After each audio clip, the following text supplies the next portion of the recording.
Tantor Audio, a division of Recorded Books, presents Legacy Earth by Ross Buzzell, narrated by Todd Mclaren. 1. Yellow Prince. A rough vibration rippled through the transport, sending a shock through Lance's bones. Clenching his jaw, he grimaced from the sharp jolt to his joints. He checked his watch. They'd been in flight for nearly 2 hours now. Grunts of discomfort rose from the others sitting around him. The soft whirring of engines rattled the craft. A young man sitting across from Lance leaned forward with his elbows resting on his knees. Being nearly 7 foot tall and built like a tank, he invaded the personal space of everyone around him. A stomach-churning groan left the teen, followed by a belch that filled the stale air with an acidic stench. "Not one for flying?" a soft voice teased to Lance's left. "Shut up, dwarf," their airsick companion replied. "Actually, I'm a midget, and clearly my compact size makes me a more suitable candidate to be an officer over you, as I do not get airsick," the 4'5" man countered. "Justin, lay off the big guy. Not everyone resists motion sickness like you do," Lance muttered, as he tossed an elbow into his childhood friend's arm. "Are you mocking me?" the giant snarled before letting out another acidic burp. "Calm down, big guy. He's just trying to keep the peace," the young woman sitting next to their nauseous companion countered as she rubbed his back. "Please forgive him. He gets testy when he's not feeling well. I'm Stephanie Briggs. This is Dexter Connors." She offered out her free hand to Lance, who took it, giving her a delicate yet firm handshake. "I'm Lance Warder. This is Justin Cooper. Please forgive him. He's just nervous," Lance replied, before tossing a stern glance at the midget. "Wait, Warder like—" Stephanie started. "Yep," Lance interrupted with a nod. "Like that, Warder." "Well, you've got some big shoes to fill," she countered before locking eyes with Lance. A dedicated fury raged under the surface of her violet hazel eyes. Lance ran his hand over his newly shaved head, the soft bristles of what was left tickling his palm as an unsteadiness settled in his gut. "Please don't remind me," he muttered. "And I mean no offense, but aren't you a little short to be a pilot?" she asked Justin. "That's what they said to Robert Geyer," Justin countered.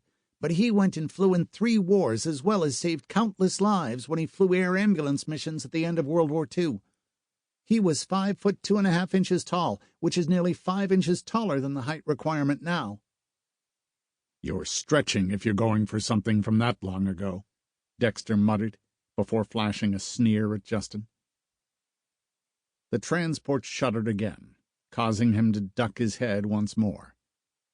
Lance reached into the pocket of an old leather flight jacket he'd been gifted and held out a small, chewable tablet encased in plastic.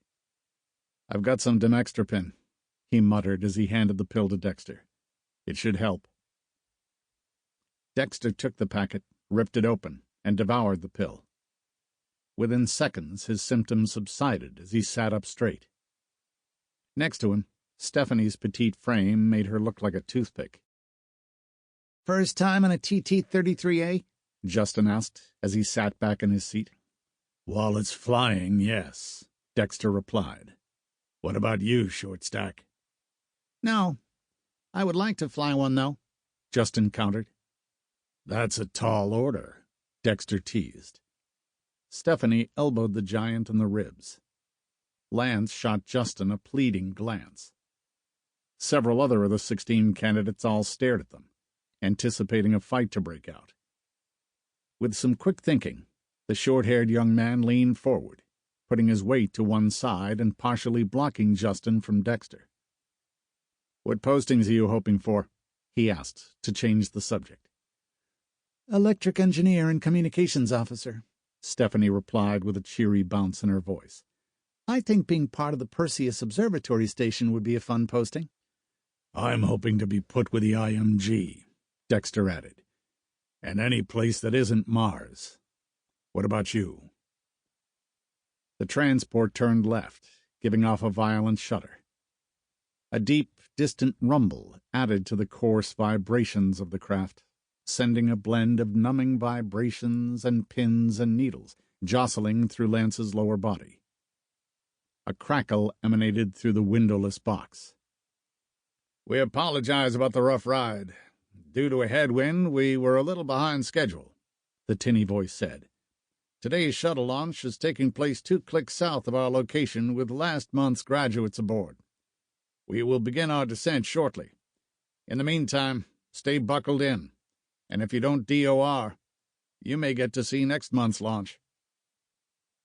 Lance's heart raced at the mention of a shuttle launch. He'd watched them on TV and seen them from miles away, but never from as close as boot camp was to the launch site. Closing his eyes, he leaned back against his chair, pressing his back into the uncomfortable leather layer that stood between him and a sheet of metal. The deep vibrations and rumble of the distant engine overpowered that of the transport. Adrenaline surged as he closed his eyes, and flashes of exploration, discovering new star systems, planets, and maybe even meeting an alien species flashed through his mind. A peace washed over him as he opened his eyes.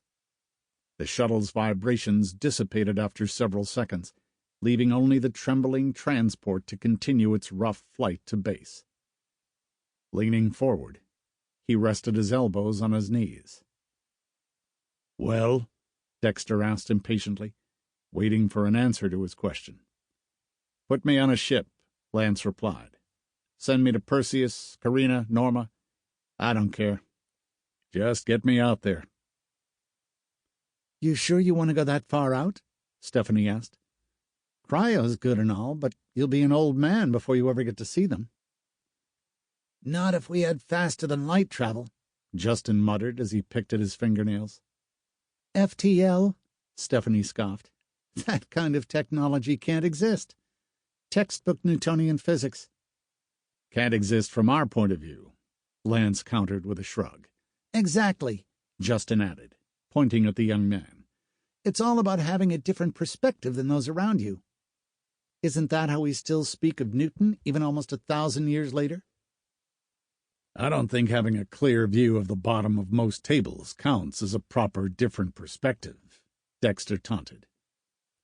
That may be true, but it's better than having brain damage from slamming my head into every doorway I walk through, Justin countered. Is that why you're so aggressive? All that trauma? Dexter snarled, unstrapped his restraint, causing a red light to flash, and stood up. A soft hiss came from the front of the craft. Sit down, boy, a voice boomed from the cockpit. Sitting halfway back, Lance's ear still rang as the others winced and held their hands to the sides of their head. Everyone followed the source to see a man of average size sitting in the third co-pilot seat. He wore a gray jumpsuit with a pointed logo that held a small star in its center and a set of wings spread behind it. You will sit back down and fasten your seatbelt, or you will be dismissed to hitchhike back home to Mommy and Daddy like the worm you are, the officer barked. His voice rattled the dropship almost as much as the engines did. Dexter let out a frustrated snarl and sat back down before strapping himself back in. The lights stopped blinking. Do not, I repeat, do not remove your harness again. Next person that does will be removed from the program before it even begins, the pilot barked. Through the cockpit, Lance caught a glimpse of an exhaust trail stretching from the ground to the sky, the outside light nearly blinding compared to the dark internal transport. With a hiss, a door slid sideways, sealing off the pilots from their cargo. Lance blinked as his eyes tried to readjust to the dark. Leaning back in his chair, he glanced from Dexter to Justin, then back. Both late teens glared at each other. The larger of them crossed his arms like a pouty child while the smaller picked his fingernails with a familiar look in his eye. One that calculated 20 steps ahead and planned for countless eventualities. It doesn't matter, Dexter huffed. It's not like you're going to get over the wall anyway. If you say so, Justin muttered back. Okay, guys, that's enough, Lance and Stephanie said in unison. A high-pitched whine whirred from the engines as their forward momentum slowed. Excitement mounted within the young man as he and the others all turned their attention to the outer hull of their transport. Like a rough elevator ride, the transport rattled faster as it entered a vertical descent. The overhead speaker crackled once more. "We've begun our descent. Prepare your packets and wait for the bay doors to completely open before exiting," the voice commanded. "Once you've left the craft, fall in line and your drill instructor will take you from there." Lance reached under his seat and pulled the manila envelope he'd slid under after he'd sat down. Several others grabbed similar containers as others pulled up their information on their watches to double-check their validity. Opening his envelope, Lance checked his birth certificate, his hemisphere ID, his civilian class ranking. Closing it back up, he held the papers against his chest. His heart raced and throat tightened as his nerves finally got to him. What if he was cut from the program? Or worse, DOR'd? What if something prevented him from being able to proceed with the rest of his class, and he had to redo basic? No, Lance thought to himself. Don't think like that. Keep your mind clear. You've been training for this your entire life. You have a plan. Stick to it. You've got this. After his little internal pep talk, he looked around. The others looked just as nervous as he felt. All except for Stephanie, who brimmed with excitement, and Dexter, who tapped his foot in eager anticipation. A shudder shook the transport as the whirring of the engines died, leaving only the creaking hull and phantom engine blasts ringing in Lance's ears. Everyone fell into a tense silence. The air was so thick, if someone managed to sneak a knife on board, they'd be able to cut the tension. The young man held his breath. His eyes locked on the door near the bow of the craft, as did everyone else's. Several clicks and metallic thuds echoed through the flying metal can. A hiss followed with the seam giving way. Light poured in as a portion of the craft lifted up and away. The chants and rhythmic footfalls of those outside poured in. A series of snaps clattered through the hull as everyone unclasped their restraints. With a flick of his fingers on the metal, Lance freed himself as well. One by one, everyone rose to their feet. In silence, they shuffled out of the craft. Lance's nervousness transitioned once more to excitement as he reached the door and emerged onto the black tarmac. Humidity hit him like a hammer. Accompanied with the heat, he felt beads of sweat form on his back almost instantly. As his eyes adjusted, he followed his group, guided by yellow lines, almost 100 feet from the dropship. Its engines kicked on once again. Lance looked back. The boxy dropship's door shut.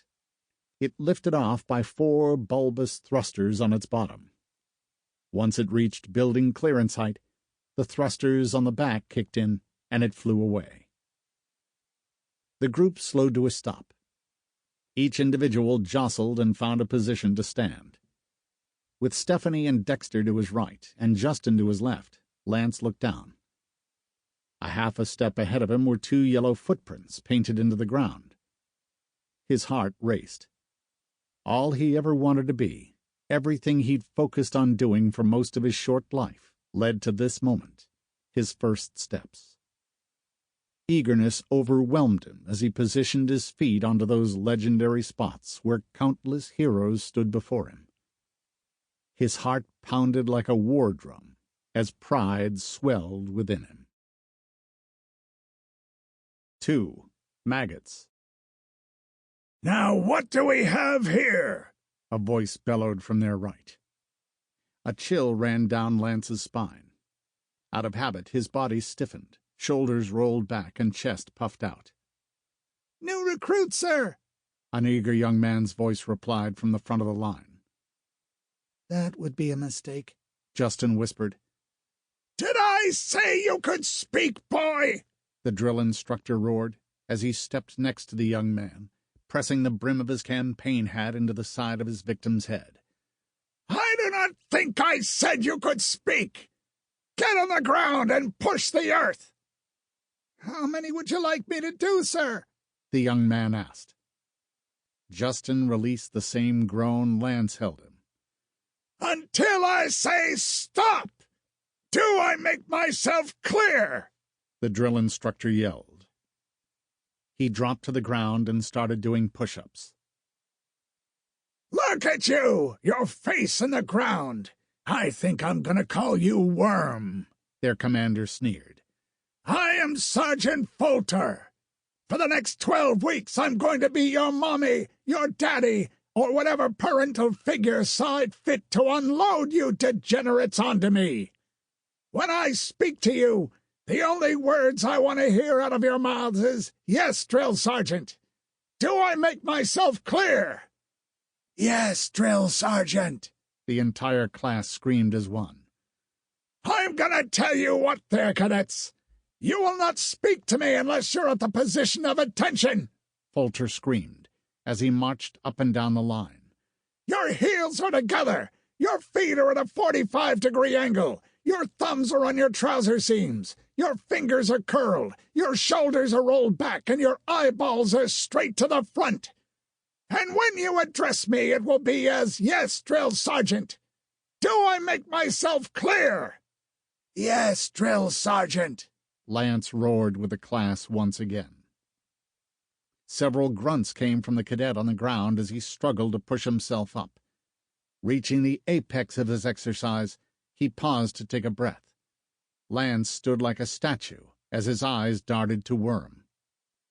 Sergeant Folter placed a foot between Worm's shoulders, causing him to slowly descend back to the ground. He scanned the group before perking up, his eyes locked on Lance, Dexter, and Stephanie. "Now what do we have here?" he asked as he marched down the class. He stepped between the rows and turned his attention to Justin before scoffing. "Not only do I have a group of bright eyes in my class, but a little man as well. This has got to be a first," the drill sergeant mused. "Midget," Justin replied, before wincing at his own mistake. "Midget!" Sergeant Folter scoffed. "Here, you are what I say you are. And I say you're a half-man, a littling, a DOR in the first week if I've ever seen one." "Midget is the medical term. All others are derogatory," Lance chimed in, to take the heat from his friend. "What was that, Bright Eyes?" Folter asked, as he turned his attention to the cadet. There wasn't a wrinkle in his commanding officer's uniform. Every crease, crisp and perfect, with the base of his hat hiding what little hair wasn't shaved off his head. "Sir, can I please stop?" Worm called out from the front. "How many push-ups have you done?" Folter asked. 53, Worm replied between labored huffs. "That is not all of them. You may not stop," Folter barked before turning his attention back to Lance. "What is your name, boy?" "Lance Warder, sir," he replied in a pointed tone. "A warder. Impressive," Folter sneered before rubbing Lance's shaved head. "And I see we've already taken liberties with our hair. That's good. Gives us more time to get to know each other later." Lance's heart raced in his chest. The challenge in Sergeant Folter's voice was something he looked forward to. The CO turned and walked to the front of the group. "You will all follow me to be processed, then shown to the barracks," Folter ordered. 99, 100, 101, Worm muttered as their CO passed him. Keep your eyes forward! And Worm, get off the ground! I expect you to follow my orders better next time," Folter muttered before marching toward the nearest building. Papers gripped tightly. They brushed against Lance's jeans as the cadets approached a large, spiraled building of glass. "Think that's where the barracks are?" Dexter whispered.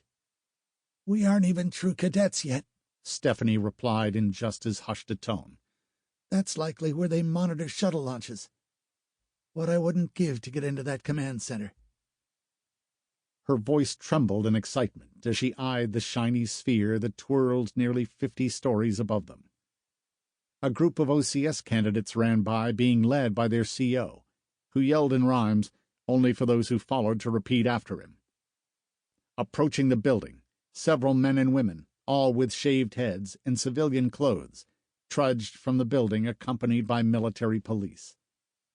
Lance watched as the dropouts were escorted to a bus on one of the through streets. Dozens of people stood in defeat as they loaded up.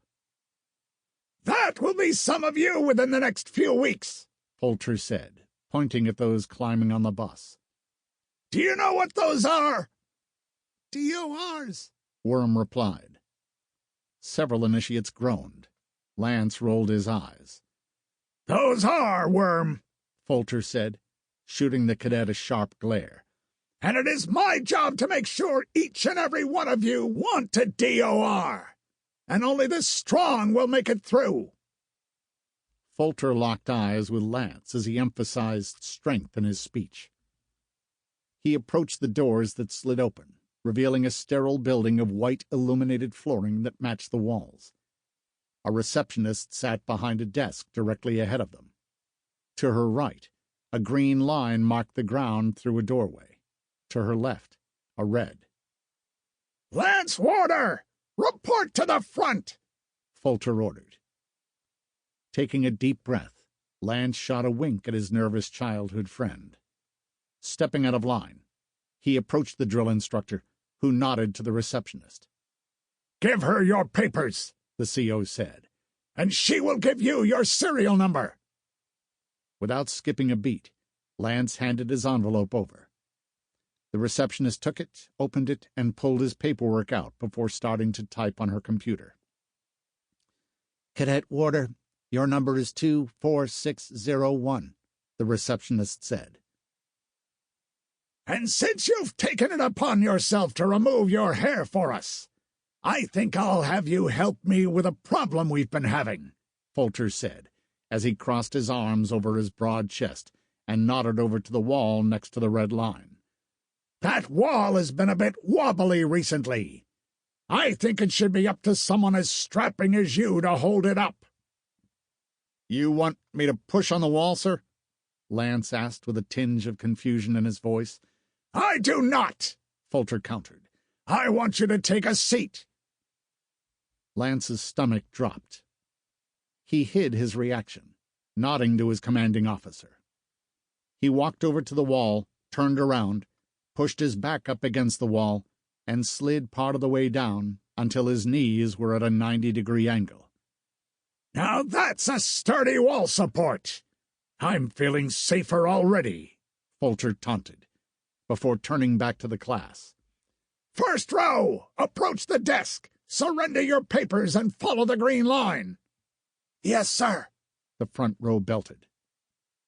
"That yes is the meat of the bologna sandwich I had for lunch this afternoon, and I can tell you right now it was not open-faced," Folter barked. "I said you may approach the desk and surrender your papers." "Yes, drill sergeant," they replied before approaching the desk, handing over their papers and entering the room. Seconds after they entered, a series of electric buzzes echoed from the back room. Lance kept his eyes forward, his stomach tight, and feet planted firmly under his knees. Folter stepped in front of him, hands behind his back, his chestnut eyes locked on the young man so intently it was like the CO was staring holes in him. "How your legs feeling, Bright Eyes?" Folter asked, his tone just as harsh as ever. "Like I could do this all day, sir," Lance replied. The first row of cadets emerged, following the red line with their hair cut nearly to the scalp. As they passed, Lance noticed several small red spots around their ears. "Next line! Move out!" the drill instructor ordered. With that, the next line of cadets surrendered their paperwork and followed the green line, only to be greeted by the buzzing of shears. As that group emerged, a slight burning flickered to life in Lance's calves and thighs. He pushed the discomfort out of his mind, keeping his eyes locked on the basalt stone statue of a man before him.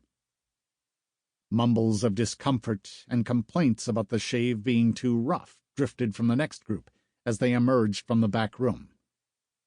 Their complaints drew Sergeant Folter's attention to them. Lance let out a soft sigh. The constant glaring gave him the sensation of ants under his skin. "Did I hear you maggots right?" Folter snarled. "Are you complaining about a little snip here, a little cut there from a pair of hair trimmers? How do you expect to make it through OCS, let alone an enemy interrogation, if you can't handle a nick on the ear?" He flicked one of the cadet's bleeding ears, causing him to whimper and recoil. "Son, I genuinely do not think you can handle what we're about to put you through," Folter said, his harsh tone breaking for a moment. "Should you want to drop on request right now, before all the unpleasantries begin, just walk right back over to that nice lady, take your paperwork back, and report to the bus stop." The burning in Lance's legs spread as the next group entered. He took a sharp breath, clenched his jaw, and kept his eyes locked on the poor soul their CO singled out. Buzzing echoed through the lobby once more. "You just wanted to play soldier, didn't you?" Folter said, in a whisper so soft Lance leaned in to hear better. "You wanted to leave your small town to show everyone how big of a hotshot you really are. Well, guess what? This is not for little boys who want to play soldier. This is for soldiers. Now either buck up or get out." Folter pointed toward the door as his whisper erupted into a scream. Lance turned his attention back to the glass wall in front of him. Stephanie, Dexter, and Justin entered as the previous group exited. Lance let out an uneven exhale as his legs trembled. Every muscle in his appendages burned as his wall sit stretched into the 3-minute mark. Stephanie, Dexter, and Justin emerged from the room, all with their heads shaved. Stephanie rubbed where her golden hair once was. The next group moved up. "I just wanted to be—" the cadet started. "Nothing!" Folter interrupted. "You wanted to be treated as a hero by position alone.